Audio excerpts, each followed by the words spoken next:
For my topic for the discussion board Form 1, Module 1 of the American Revolution, I decided to do my topic on the Freedom Trail in Boston. The Freedom Trail in Boston is comprised of a 2.5 kilometer long brick path that winds throughout the historic city of Boston, and specifically touches on or goes past 16 different sites dating from the Revolutionary War period or the years of the 18th century. The Freedom Trail was established in 1964, and it is administratively run and maintained by the Freedom Trail Foundation, which is also located in Boston. Of the 16 sites among the Freedom Trail that are considered official sites on the tour, there are also a number of unofficial sites that are part of two other trails, the African American Heritage Trail and the Irish Famine Trail, which are not part of the Freedom Trail itself.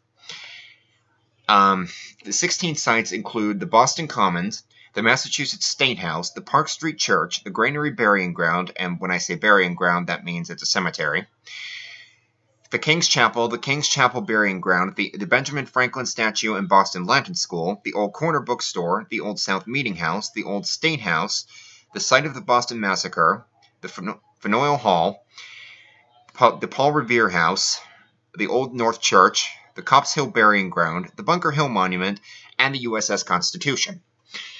Of all of these sites, I think the USS Constitution is perhaps particularly interesting because it is the only site on the trail that is not located on land.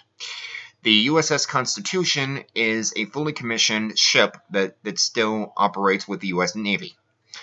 And even though the USS Constitution is a sailing ship and only has cannon broadsides from the 18th century for defense and warfare, which means it's basically obsolete in 2016 and would never be used in a military role, it still ventures out once a year, and it has a fully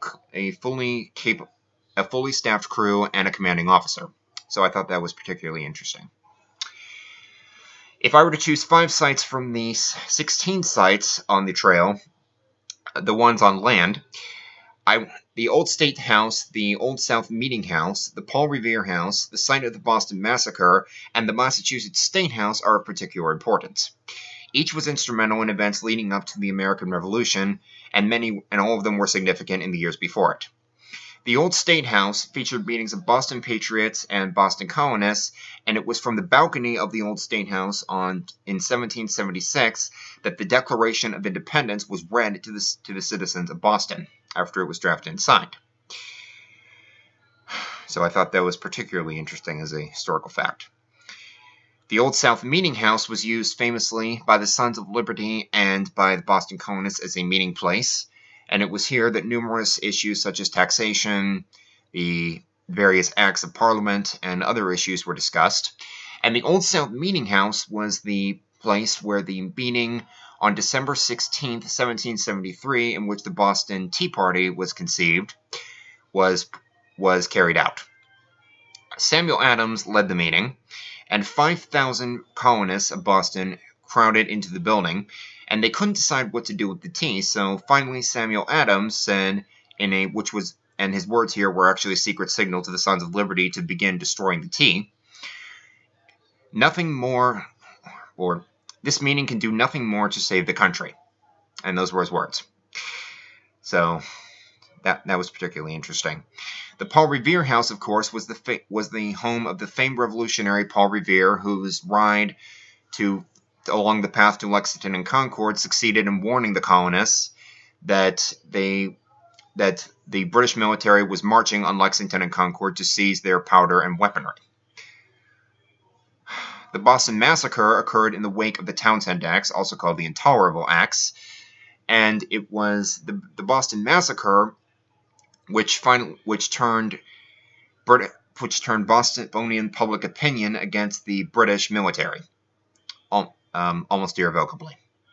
The Massachusetts State House was the seat of the legislature during all of the years that the British government ruled over Boston and had their parliamentary government there.